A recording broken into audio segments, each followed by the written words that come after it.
You don't have to sell out like this, Brian.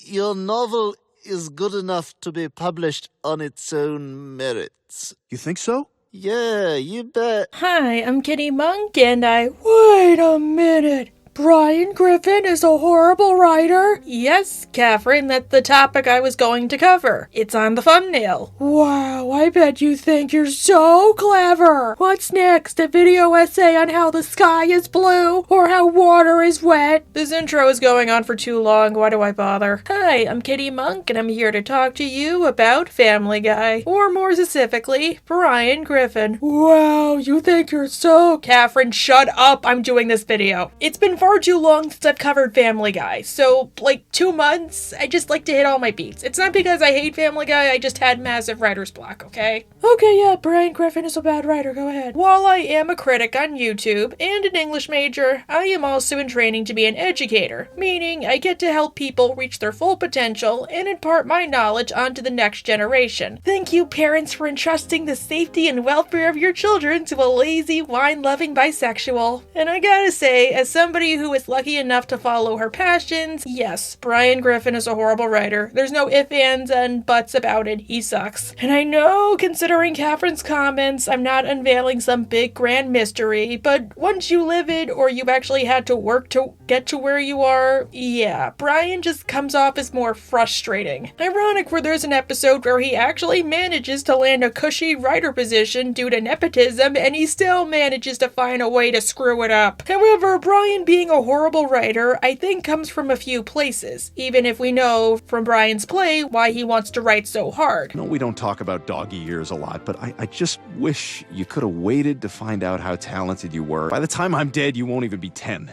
You'll have 70 more years to be great. So, let's discuss. To me, Brian sucks as a writer primarily because of his refusal to listen to criticism. See, with writing of any kind, you need to be open to being criticized, I hate to say, or at least getting some kind of a feedback. I mean, I'll be honest, I have rejection sensitivity. I mean, it's a symptom of ADHD, and I hate getting criticized. But on YouTube, I know it's the only way I can get better, so even if I might hate it in the moment, I will be willing to hear you out. And hey, even if you're a quote-unquote bad writer, you can always still improve. Even the best ones need to be criticized. I mean, I write fanfics, and I write them in a screenplay format, since my biggest problem with writing is the dialogue. So I have to find a way to work on it while also having fun, and getting comfort in the knowledge that I'll probably be the only one to read it, so I don't have to worry if it's good or bad, or what people are gonna think. Brian's main work, and his magnum opus, I guess you can say, is Faster Than the Speed of Love. And I finally have a title. Faster Than the Speed of Love.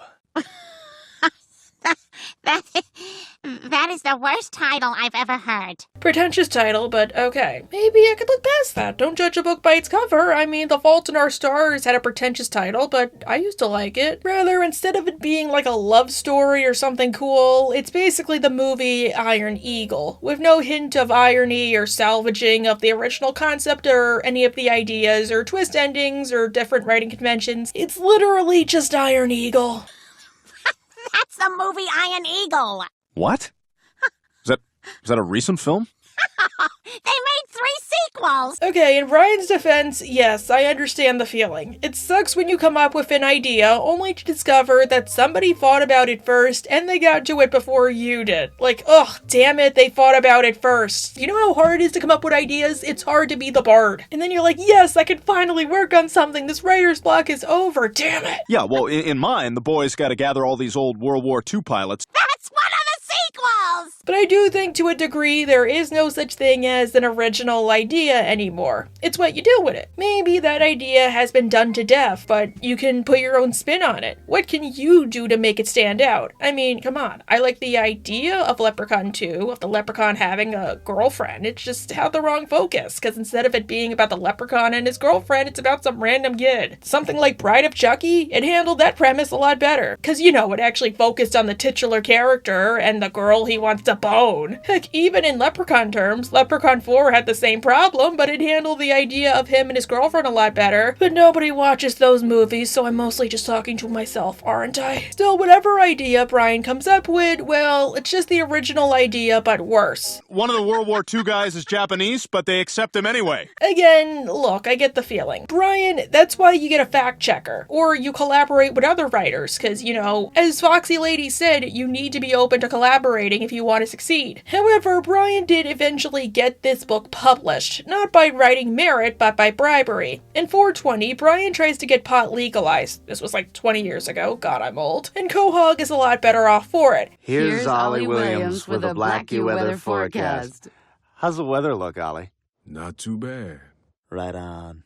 However, because we need status quo, because pot is legal, well, that means hemp is also legal. Since hemp and pot come from the same plant, and as Brian said at the beginning of the episode, well... Because William Randolph Hearst ran a smear campaign to protect his interests in the timber industry, because hemp was poised to replace wood as an inexpensive raw material for the manufacture of paper. Did not know until I went to college and took a capitalism class and watched Adam Ruins Everything that he was actually right. Well, maybe Seth MacFarlane does do his research. But the point is, Carter works in the timber industry and he loses a bunch of money now that hemp is substituting it, and is way cheaper and probably good for the environment. I hate to argue. Wait, is it? Would it be? I don't know any of this. And rather than switch industries, Carter bribes Brian, saying that if Brian comes out and lobbies against pot, he'll get the book published. And better yet, he also got Oprah to endorse it. Is this an Oprah Book Club sticker? I think it is. Oh my God. Plus, I can get you a night in bed with Oprah. Okay, just the sticker then. Oh, he brought in Oprah? She's like a god! We are mere mortals compared to her, and her Minge and Gary. And as Crank Yanker showed us, her name is just Harpo spelled backwards. Brian is reluctant, but he agrees. Forget it, Carter. Even Stewie says the book is good enough on its own. Right, Stewie? Maybe do a song about why pot is bad. I want to make a joke about TikTok, but I don't know any. Granted, some karma does come out of this. Brian gets his book published, but at the cost of nobody buying it, it being review bombed, and likely him losing all credibility as a writer, and also being a major hypocrite. Well, look at it this way. You did accomplish something. Stewie got to build a nice little fort with all of your unsold books. My house is made of mediocrity. Sorry, Brian, this is the one time you should have stuck to your morals. Why don't you just publish the book on Amazon? Or publish the book on Wattpad in a chapter format? Come on, anybody goes on there. I think another issue Brian runs into is that he starts off with okay premises or ideas, and then he ruins them by being Brian and thinking they need to be deep. A writer who inherits a magic typewriter that writes for him, but then it turns out the typewriter is racist, older technology, older worldview. Like, the idea about the typewriter. I feel like that starts off really good. An idea of a typewriter that writes for you. Like, as Rick and Morty said, maybe it could be something like whenever the typewriter writes happens in real life. So say if you're writing like a murder mystery, then your whole family dies or something like that. But no, the typewriter is racist? What the heck? That's stupid. I mean, if you're writing like a comedy movie, I feel like that would work, but Brian is 100% serious and he wants to write it with the same urgency and stuff like...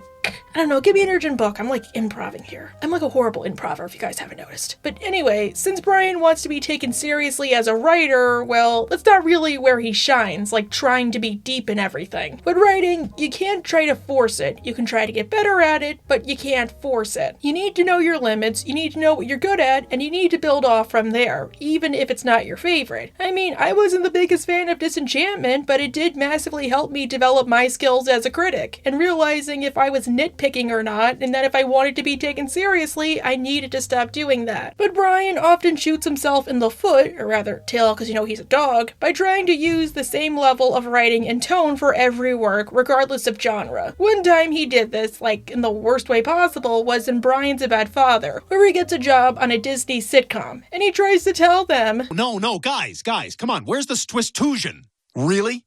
I'm the only guy here who's heard of that. Stakes, Twists, conclusion, stwistusion. Yeah, it's a good thing Brian worked here, not Nickelodeon, but I don't think I'm breaking barriers here when I say not all writing has to be deep, or that deep, or is written to be deep. Sometimes the stuff that isn't the deepest gets the best reception, since maybe a person doesn't want to think too hard. Maybe they just want to laugh. And laughing is a lot better, I feel, than making somebody cry or making them feel something, because, you know, if you're laughing, you're still feeling something, since it comforts them after a hard day, or it allows them to relate with a bunch of people, or gives them something to rely on. I mean, I find Helluvaboss funny, and it helped me, go into this, welcome community full of people who accept me for me. And it lets them see themselves in the characters, since they're broad enough that the audience can better imprint on them without you needing to pander. Liz, come on, your audience is smart enough. They know how to fill in the blanks. If they're doing it, it shows that your work is so good, it survives without you, and people love it. And it shows your work is leaving quite the impact. Heck, even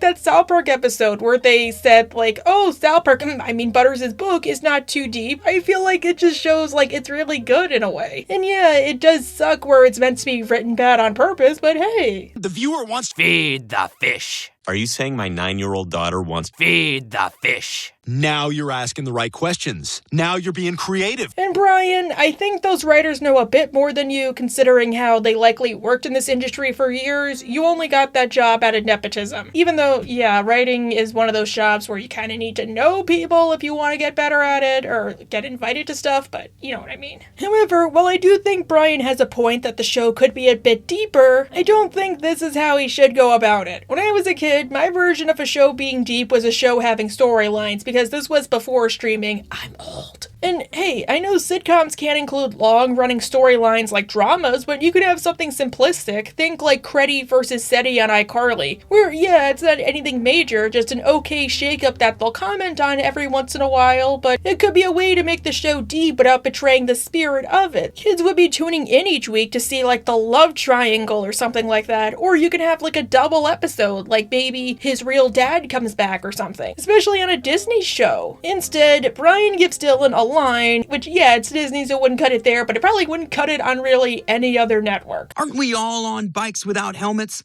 Sometimes I just want to put this gun in my mouth. Your line is, "That's right, Cameron." I know, my dad wrote that one for me. Yes, I do think the idea that kids won't understand is kind of patronizing to kids, because kids will understand if you explain it well enough, and they will massively respect you for treating them with respect. I mean, come on, The Amazing Digital Circus is written for adults, but it's written so simplistically that, kids can understand it. But Brian, know your audience. This is the biggest rule of any writer, and honestly, it is something I do struggle with, but at least know who you're writing for. At least when I write, I know I'm writing for me, and I love me. Totally. Let's go with that. Kitty, do you want to talk about something? Catherine, we are talking about something. We're talking about Brian. But say I'm talking about, Helluvaboss. If I want to include a little inside joke about the show, I probably could, because I know the fandom will get it. But if I'm talking about Helluvaboss to a group of my fans who don't watch the show, they look at me like I have two heads. They're like, why would you watch that? Because it's funny, goddammit. Yesterday you had Dakota give herself an abdomen punch. Feed the fish. During her volleyball tournament. Hey, 7th grade can be hell. Okay, how could you salvage this scene? Maybe Brian could write an episode where Dylan's character gets into a freak accident and becomes a safety nut and scared of everything,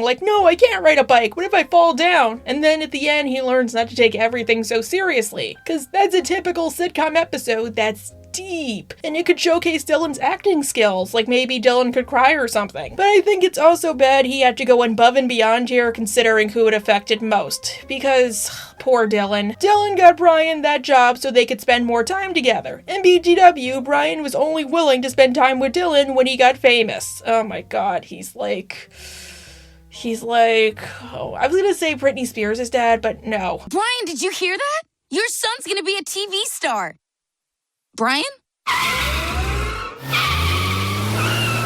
He's off to lunch, Meg. And Brian's behavior is gonna rub off negatively on Dylan and negatively impact him. Remember, his career as an actor is just starting out, and being an actor is all about reputation. Who you know, not just what you're in. I think it was Macaulay Culkin who actually had his career take a hit because nobody wanted to deal with his annoying stage dad, especially when he was still a kid. You know what, Dad? I'm starting to think that you've just been using me to advance your career.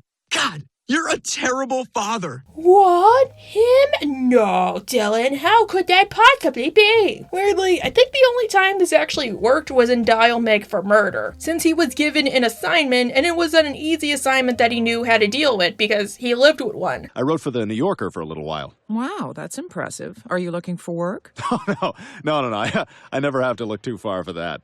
What do you got? At the rodeo, he's asked by somebody from Teen People to write an article on the average American girl. And admittedly, yes, while I do think he was a stalker towards Meg, which even the episode points out. No, Brian, just because you're writing a profile on teenage girls, it doesn't mean you have to be a creepy stalker and follow Meg around all day. It's called research, Stewie. I'm just being thorough. Yeah, you probably could have just asked her directly, Brian. I'm sure she would have, understood. You could have interviewed her. Well, for once it worked to his advantage, and not just because he realized that Meg was dating a prison convict, since he was able to basically talk Meg down from the ledge by letting her read the article he wrote, and it was actually decent and said he cared about her. In this sense, Meg Griffin is not the typical American girl. She is far sweeter and kinder than that. Oh my God, that is so nice, Brian. Aw, now say how you made her lose her faith in God. Granted, yeah, I do get the feeling of hyper-fixating so intensely on a topic that you have to research it, especially for a writing project. I do it all the time in these videos. It's why I love to take detours and overanalyze like I'm doing here, since I like to show my work, and hey, I learned something new, so maybe it would be fun if you guys could also learn something new. Really, as a writer, sometimes we try to make works so lifelike that it takes us to some strangely dark places, or down a bunch of rabbit holes. Like, the FBI probably has me on record. Wait, what? Should I destroy my computer? No, it's nothing weird, but think about it this way. If you want to read a book about a lady who goes around poisoning people, you're probably gonna have to research a lot about chloroform, even if you're gonna change up details so nobody tries it themselves. Or if you're writing about a soap maker, you're gonna have to research what lye is and if it's dangerous or not. And I know what you're probably thinking, oh, Kitty, it's weird that you're emphasizing with him here. But again, I've been in his position, so I kind of understand it, even if I don't agree with it. Do you really think I'm the only YouTuber to cover any of these shows? I mean, I'm eventually gonna do a series on the Queens of Muni, and you know who did that first? Slice of Otaku! I hope he's doing alright now. I know he stepped away from YouTube because of family problems. Again, the difference is, whereas Brian wants to write to make an impact, especially since as a dog he has a super short lifespan, well, I write mostly for myself. I just hope I left you with something. I'd like to put on a good show, okay? And I know not everybody will agree with me, or like my presentation, or what I have to say, but yeah, I just hope I at least left you with something. I wrote my YouTube videos thinking I wouldn't know how far I would ever get, or who would watch it, and to some degree, I am glad I get to review these shows. I mean, it sucks there are a couple of shows I can't review no matter how much I've tried, but considering my successes with Hell of a Boss recently, anything is possible. One day, King of the Hill and Steven Universe. One day. However, once you get an audience, well, yeah, it's a bit complicated, I feel. Where, yeah, it's happy you're successful, but yeah, it's kind of like a box of chocolates. You'll never know when you'll trail again. As we see in Doggone. I noticed you Googled yourself, you egomaniac. Maybe Lois got on there. She's fascinated by things that are going on in my life. And fine, I Googled myself, okay? You got me. Stewie, you're clearly not a writer because honestly, I'm sorry to my fellow writers for spoiling the secret. Most writers do indeed Google themselves or others or their writing friends. I've Googled myself, especially on places like Reddit or Twitter. It's how you see what people think about you and how successful you are. Since if you have a bad reputation or you're starting to develop one, maybe you can start to improve it. Or maybe they'll be willing to point out your flaws more than your viewers will, since you're not around to read it. And your viewers are sticking around for a reason. Look, I do love all you guys, but sometimes please don't hold back. Look, I won't be mad. After the moment, I won't hate you, at least. Plus, if writing isn't your only job, it is good to see what'll come up if they were to ever run a background check. Brian discovers that the Rhode Island School of Special Literary Excellence has invited him to a meet and greet based on Faster Than the Speed of Love, and Brian starts to get a swelled head. What's that? Nobody said anything, Brian. Oh, I thought someone just asked why they're honoring me. No, nobody asked that. Oh, okay. It's no big deal. Oh god, I'm back to hating you. Like, I get it. It's okay to be excited, but dude, you're not acting excited, you're acting arrogant. There's a difference. The party, to Brian's shock, is held at a local pizza parlor. Ooh, it just gets better and better. But as it turns out, Brian wasn't honored by a bunch of literary scholars. He's important to a bunch of people with developmental disabilities. And remember that book I told you about? I absolutely love your book. The simplistic writing style is very graspable to them. Here's your award. I made it all by myself. Thanks. Oh god. Now, I am on the fence with this. Yes, Brian is being insensitive and a mega jerk to a bunch of people who do like his work. But, I hate to say it, I do understand the idea of getting an audience you didn't expect. It's a bit saddening, not really disappointed, just saddening, even if you are super grateful that your works are appealing to somebody. I mean, remember what Fizzarali said? He wanted to be remembered for his clown performances, instead he ended up with a fan base full of creeps. I had to fend off creeps before the robots, I just have thirstier ones now. Besides, I just have to do this. Wow, you are relatable, dude. However, yes, the fact you got an audience of any kind is pretty commendable. Although, if it's a hateum, yeah, that's different, but I think to some degree there is no such thing as bad publicity. So long as it stays on the internet, only stays there, and you're able to deal with the criticism, since people will still be watching or reading or talking. And hey, those people clearly love Brian's work and the fact it's simplistic enough for them. Who cares if they're disabled? Maybe it helped them more than he knows. I mean, come on, Ubi is simplistic in the way the characters talk, and I love it to this day, and not just because of nostalgia. It taught me how to use chopsticks. Screw those directions on the back of chopsticks. Heck, Faster Than the Speed of Love is said to be a ripped-off version of Iron Eagle. Maybe it's a version that they can't appreciate, or maybe Brian's version appeals more to them than the normal movie. I think Brian is being unfair to both himself and his fan base by just dismissing them. Heck, the fact he knows he has a fan base now, that can help him immensely. Maybe he can market the writing towards that audience, or introduce characters of those variety. Maybe he can get one of his fans to help him write that character, because maybe he doesn't know it well enough. Or he can use their input to make his content better. Also, this is a weird thing to say, but I never expected a good chunk of my fan base to be from, I guess you could say, marginalized groups. I just don't want to name every individually. I love all of you, and I learned a lot about how to treat people and how to confront my own biases by making these works, and I'm grateful for it. And I'm grateful that when I do mess up, since I am human, you guys are willing to call me out and say what I did wrong. But what if Brian did write something that was good? Something that was deep like he wanted? Well, presenting Brian Griffin's House of Pain. Honestly, an episode like where Brian collaborates with Tyler Perry would be awesome. Come on, Brian's like an atheist. It could be like the episode where he worked with Rush Limbaugh. One day, out of the blue, Stewie finds a script written by Brian, which he's tossed aside and forgotten about. What I Learned on Jefferson Street, written by H. Brian Griffin. Oh, yes!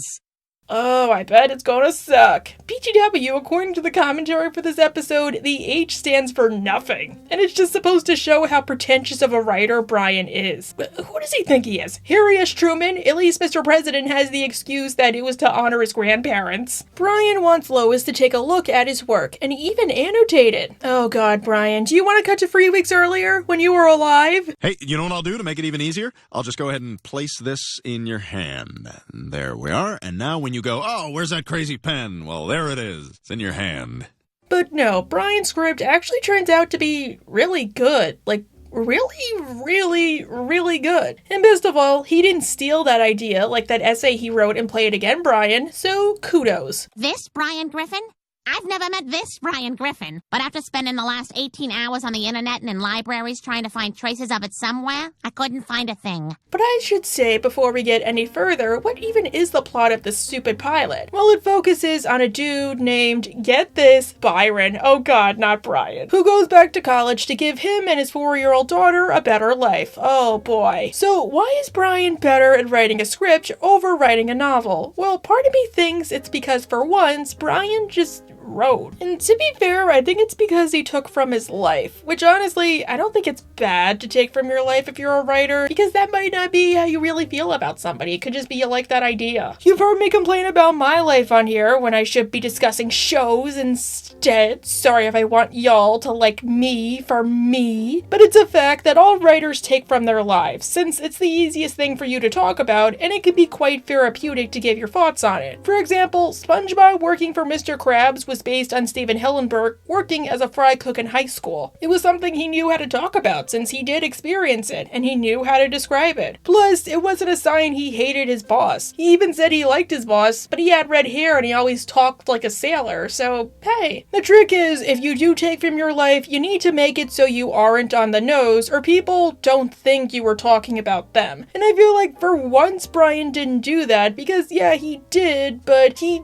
did differentiate enough where if you don't know Brian, you're probably not going to know he based it, even if I don't know if he realized he did or not. Think about it. A man going back to college. Well, there was a whole episode where Brian went back to college, if only for a semester, in order to get a job, just to discover how hard it truly was, and how cheating is only cheating if you get caught. It doesn't count if they don't find the body. But how do I reach these kids? And hey, wanting a better life for his child? That's what he wanted with Dylan after the two bonded. And sure, he did go a bit overboard, but maybe he wrote it after he realized, like, oh, what if I didn't have the Griffins as a support system and I actually had to support Dylan? What would I do? Or if he had to care for Dylan, like, from birth instead of as a teenager. Plus, when we see the script reading later, well, it's dangerously close to what happened in Brian Goes Back to College, where he almost misses an important test which was worth most of his grade, and also a science test to boot. Now, this is the scene where Byron's professor fails him for missing the chemistry midterm to take his daughter to the doctor.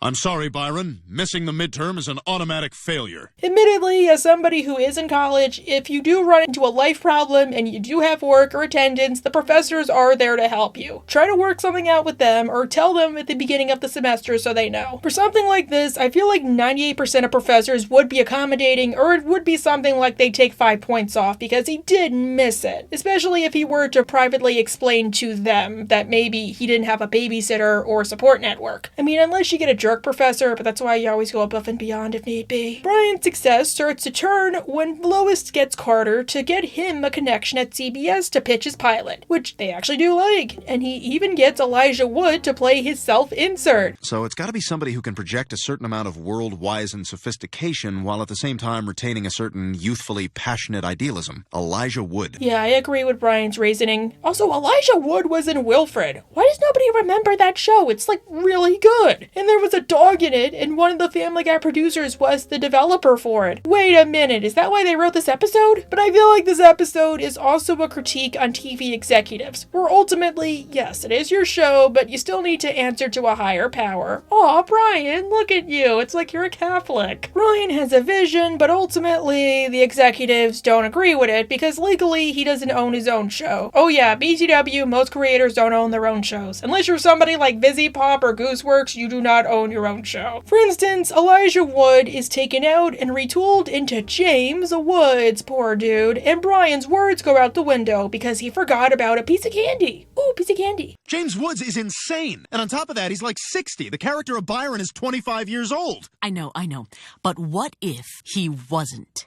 What? But he is. James Wood treats the pilot like a sitcom and not a drama, so to accommodate him, the network retools the entire show into a sitcom called Class Holes, where instead of not Brian trying to go back to school to make a better life for his child, it's basically a more perverted version of the Goofy movie sequel. Okay, Hillary, you know the bet. You have to sleep with the next guy that walks through that door. Got it.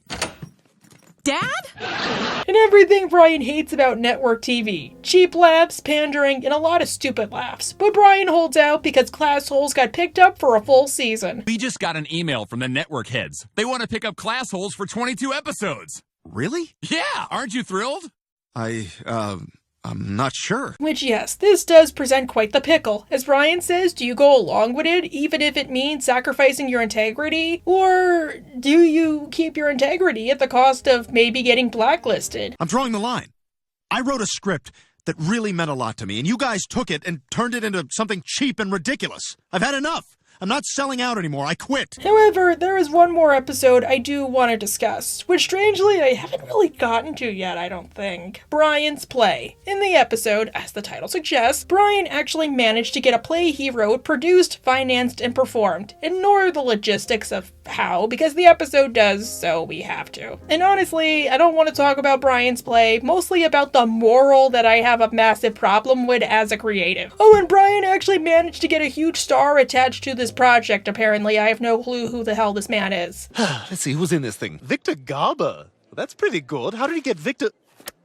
Of course, tonight is Randall Evan Battencourt. God, I hate understudies. Part of me wonders if the dude actually showed, or if Brian just put his name in the playbill to sell more tickets. But Stewie, you be nice to those understudies. They make the show run. They're the unsung heroes. Also, there is a major difference between understudy and standby, so can we please keep doing that? Like, using the correct terminology? Really though, I kinda want to see the logistics of how this play came about. Just because, like Brian's House of Pain, it would be fertile territory to explore. Like the one time Brian has a runaway success. And maybe the play closes early because it's not anything special, but the fact Brian managed to get it performed means a lot to him. But as you can guess, yep, the play is nothing special. I mean, it's literally called A Passing Fancy. And come on, Brian wrote it. He put his name on this. Donna, it's Grant, your new husband. Hi, honey. I've got great news. What is it? First, where do we keep the good scotch? At your brother's house. The exposition is on the nose, and the humor is pretty surface level stuff that I come up with to make you guys laugh. I got an audition for the hottest new play in town. What's it called? A Passing Fancy. Oh! That's the name of this play. What? That's surprising. And wow, what is with Brian and making up weird titles? Like, I thought I did that. But I'm not a published author, am I? Any fat chick can do this. But Brian's play is a success, and strangely, it even nets him a good review. The highest praise goes to playwright Brian Griffin for his hilarious and insightful look into modern relationships. If you see only one play as an adult, I urge you to see this one. I am shocked, and I can't believe I'm saying this. Really, I'm not being sarcastic. Like, holy crap, good for him. Ugh, my blood hurts again, damn it. Is it the TB test? Am I not just sure? Am I TB positive? You know how I like to be fair as a content creator, okay? The success of Brian's play encourages Stewie to write his own, called An American Marriage. But okay, I think I have more Brian hate to make. Hey, that rhymes. This is all I've ever wanted. People to appreciate and respect my writing. I want to write a play.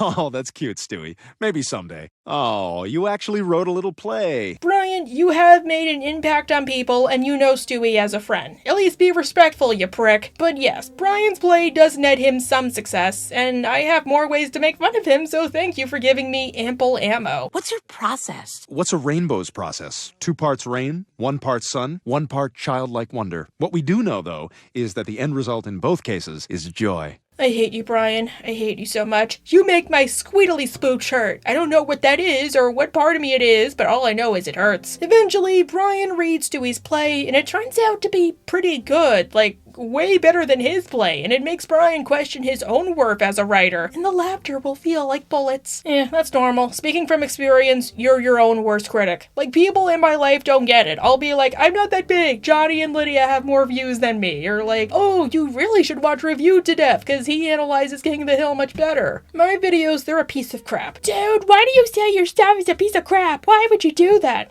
Look, Mom, you're not a writer, so you don't get it. When you write, you bare your soul to people. It's one of the few times people can see the real you, or see how you think, or how you tick. Most people don't have high opinions of themselves to start with. Writing at least seems like the one thing you can control. It's like cooking, or gardening, or having children. And even that seems debatable because it's the one thing that is decided by everybody else, unlike all those other hobbies I named. Brian tells Jasper about his feelings, and rather than just tell him to swallow his pride and be happy for his friend, well... Okay, listen to me. Tell Stewie it's awful. It's garbage. Do whatever you have to do, Brian, but never let him know he's got talent.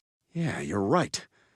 It won't be so hard. This is why nobody likes you, Jasper. Well, most people. And considering my comment at the beginning of this video, I can make that point. Brian tries to follow this horrible advice, but as it turns out, Stewie just wanted the feedback so he could submit it to a feeder company in Manhattan. If you're a local, you don't call it Manhattan, you call it the city. Brian, out of insecurity, hides Stewie's script so he can't submit it. I mean, it's not like Stewie can just print out another copy. Angry, Stewie tears Brian a new one. Maybe May every person that laughs at your sophomoric effort be a reminder of your eternal mediocrity and pierce your heart like a knife. Wow. Stewie might be a better critic than me. Stewie, don't give me an existential crisis. Get Brian the crisis. Should I get him to write my videos? Oh, and speaking of insecure, Brian shows just how insecure he is because he cries in front of a squirrel, aka the one thing he hates. You stink, and your play stinks!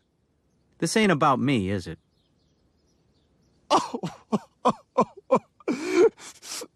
No. No, there's one way I feel like they could have improved this episode. Since I might be spoiling things, it has a really horrible ending. Like an ending they try to frame as heartwarming, kind of like they did with Herpy the Love Sore. But as a writer, yes, I massively disagree with this and hate it with every fiber of my being. See, Stewie's play is successful, but to spare Brian's fragile, precious ego, he sabotages his own success. Stewie, you shouldn't have done that. But thanks. No problem, Brian. Hey, what do you say we head back home? That sounds good. In the episode, it acts like it's a good thing. No, it's not. If you have talent and success as a creative, and you're comfortable with that, you should nurture that. Don't sabotage yourself for others. They don't deserve it. They're just gonna drag you down into the muck. If they were willing to do that, they were not your friends to start with. Your real friends will support you as a creative, whether or not you become successful. And trust me, as a writer, I 100% get this. When you get big, people either want things from you, or they're jealous of you, with very little in between. And unfortunately, Brian is the second one. But that's why I wonder, what if instead of Stewie's play actually being good, they revealed the whole time it was a piece of crap? Like as bad as Brian's play, if not worse. But Brian had such horrible self-worth problems, because like I told you, creatives like compare themselves to others, that it made him reevaluate himself. Because I might be repeating myself, but again, it's hard to accept the idea that your work could be good. It's such a weird statement. For me, I think it's because if I think it's good, I'll stop listening to criticism and then it'll start being bad. That's why I feel like the people like the 3 weeks earlier guy exists. You do want to get better, it's just that criticism is an acquired taste. It's kind of like coffee, and it leads to this weird self-fulfilling prophecy. If you want to criticize somebody who is bad at criticism, always start with a pro and then a con. It shows you did like it, but there are things you can always improve on. Or maybe Stewie's play isn't successful because unfortunately he just had bad luck. Maybe his work is really good and a lot of playwrights appreciate it, but Brian's just appeals to a more general audience. I mean, Broadway shows are already struggling enough as is, and they ought to rely on tourists to sell tickets rather than the locals, and most tourists don't know about the intricacies of Broadway or what's a good genre like this. They just rely on word of mouth. That's why, argument's sake, there's so many like jukebox musicals, because that's the kind that sells the most, unfortunately. And that's why it's super hard to have an original idea, and why there's so many adaptation plays or musicals. A simplistic, folksy play about a married couple, rather than a grifty, hard look, yeah, unfortunately, that's gonna do better. Even something like Book of Mormon, that's only really successful, or it was at first, because it came from the creators of South Park, so they were able to say like, hey, come see this show by the creators of South Park. And like, I hate that Stewie sabotaged his own play, like, no. But okay, that's why Brian is a bad writer. He does want to leave an impact, but he doesn't have the talent and refuses to improve. And he's bringing everybody down because he's nothing but an albatross around their necks. If you want to be a good writer, don't do what Brian does. Okay? I think you know what that means, so go do stuff with it. Go play in traffic. Anyhow, bye!